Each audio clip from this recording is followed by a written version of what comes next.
talked a lot about opportunities and opportunities for self-advocacy, opportunities for self-care, and breaking the rules.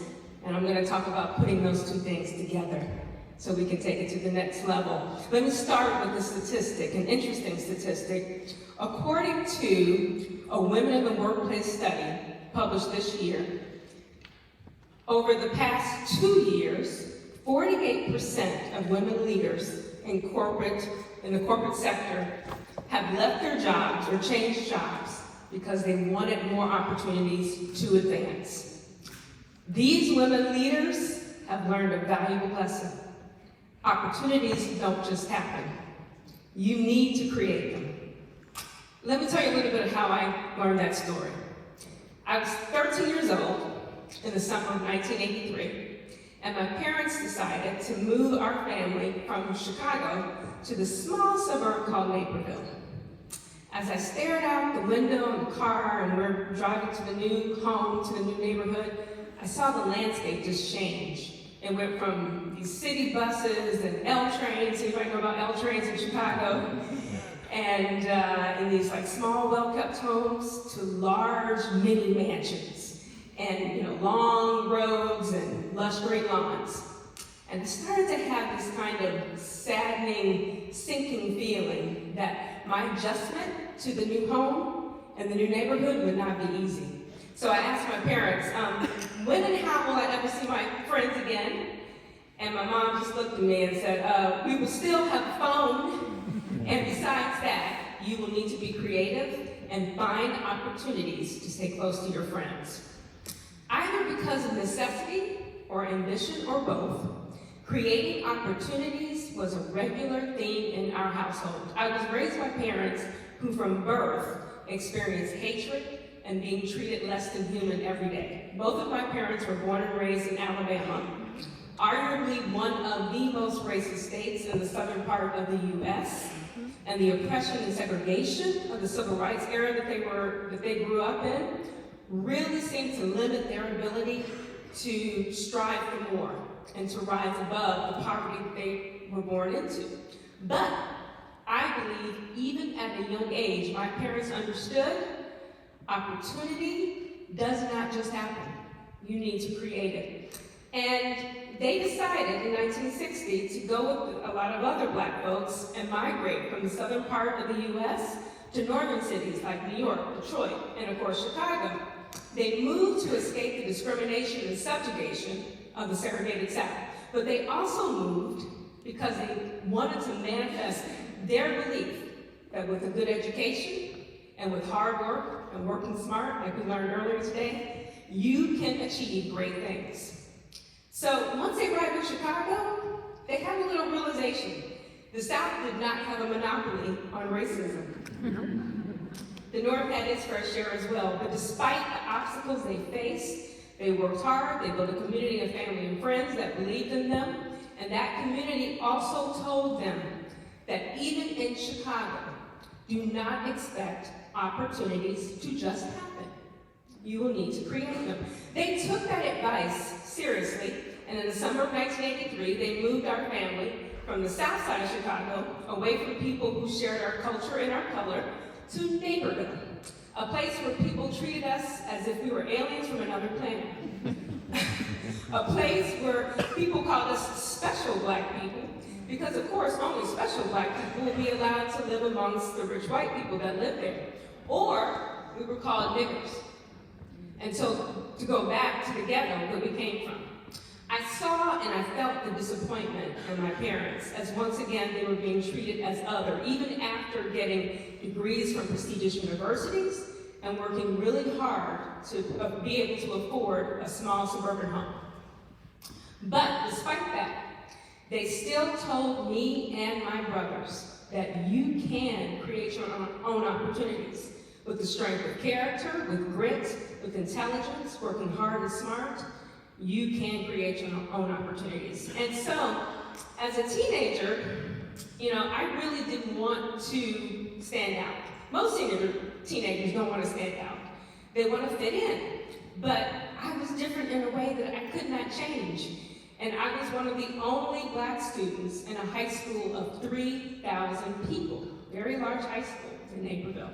So because of that, I decided, hey, I'm just gonna roll with it. And when I felt like I was being discriminated against, I was gonna speak up. And of course, in Naperville, as a black teenager, the one opportunity I did not have to create was an opportunity to defend myself against discrimination. So one day, in my classroom, it was announced that I had been accepted to the University of Illinois on a partial scholarship. And this university was one of the most prestigious state-funded universities in the area. And one of my white male classmates spoke up very loudly. And he said, yeah, you were just accepted because you're black, and the university needed to make sure they met their quota on minority students. Wrong thing for him to say. Because I calmly, but loudly, also explained that I had received a very high score on the college entrance exam. And I asked them, so what was your score? Silence. His lack of response was all I needed to know that my parents were right. I could create opportunities. And in this case, I created an opportunity to educate an affluent but somewhat ignorant classmate of mine. Yeah. After college, I decided I'm gonna take everything that I learned and my parents taught me and that I learned from school and go 1,300 kilometers away to North Carolina. And I did that because at that time, North Carolina was one of the states where a lot of young people were moving to start careers in sales, technology, and marketing. And I figured if I was in the right place at the right time, I wouldn't have to create opportunities. The opportunities would come to me. And of course it was the land of opportunity. I met someone, got married, he was an ambitious and smart guy. And I also started to look for a position in marketing and public relations. But while I waited for a permanent position, I said, I need to work. So I went to a temporary contracting agency, and that agency assigned me as a recruiting assistant to a technology company that was making a name for itself as one of the places that, with a product, I should say, that was making personal computers accessible and easy to use for every person on the planet. I bet you can guess which company that was. That was Microsoft. And as a recruiting assistant, I was able to see all the available opportunities. I could also see the starting salaries. And within 6 months, I was starting my own career at Microsoft. Over the next 20 years, my personal professional journey took a lot of twists and turns, and perhaps the biggest turning point in my life was the death of my 14-year-old son, Alan. The shock and sadness of that loss will be with myself and the rest of my family for the rest of our days. And I spent many nights crying and wondering, why me? What do I do now?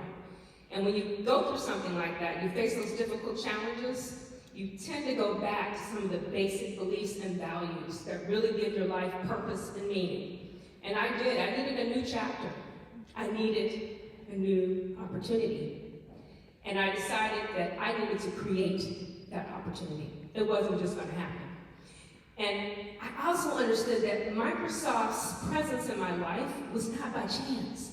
And having that understanding and realizing that if I was unhappy with what was happening to me, I had the power to change it. I had the power to move on, to heal, and to progress to the next step. So I decided, I think I want to live and work in a country other than my native United States. So I went to work.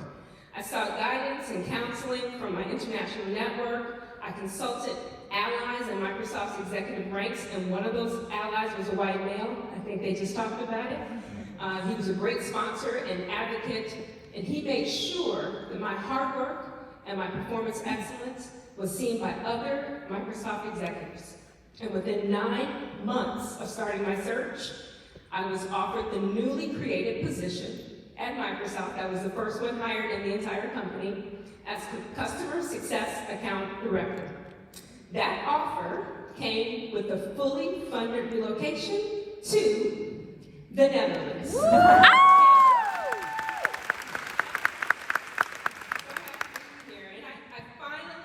got the lesson. Opportunities, they don't just happen. But with the energizing force of your supportive network and with the power of your strengths, your skills, your abilities, your positive attitude, your learning and growth mindset, and this is key, guys, with resilience, you can and you will create opportunities for yourself, for your loved ones, and for generations to come. Thank you.